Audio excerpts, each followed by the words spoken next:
İndi də sosial şəbəkədə narkotik vasitələrin saxlanıcı yerini paylaşırlar.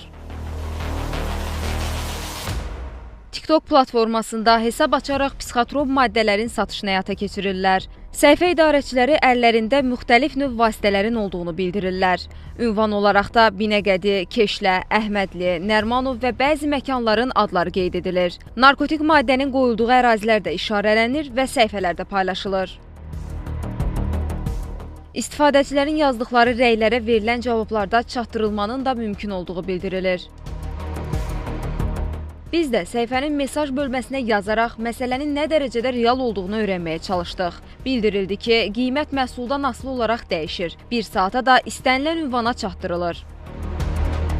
Daxili İşlər Nazirliyindən bildirildi ki, yayılan görüntülərlə bağlı araşdırma aparılır. Polis əməkdaşları tərəfindən internet resurslarında aparılan araşdırmalar nəticəsində sosial şəbəkələrdə narkotiklərin satışını həyata keçirən bir sıra səhifələr, qruplar və profillər müəyyən edilib.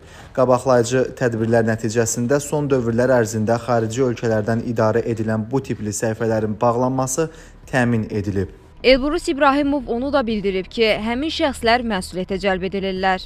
Son dövrlər müasir texnologiyaların sürətli inkişafı ilə bir sıra cinayətlərin ənənəvi üsullarla deyil, yeni texnoloji vasitələrdən istifadə olunmaqla törədilməsinə rast gəlinir.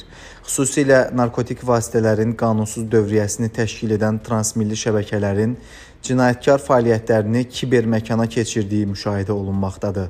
Satış məqsədi ilə sosial şəbəkələrdə narkotiklərin qanunsuz dövriyyəsi ilə məşğul olan şəxslərin əməlləri cinayət tərkibi yaradır və qanunla qadağan olunduğuna görə cəza təhdidi var. Xatırladaq ki, narkotik vasitə və psixotrop maddəni satanların bu əməlləri sübuta yetirilərsə, həmin şəxslər məhkəmənin qərarı ilə həbs edilirlər. Fidan Əsədli, Xəzər xəbər.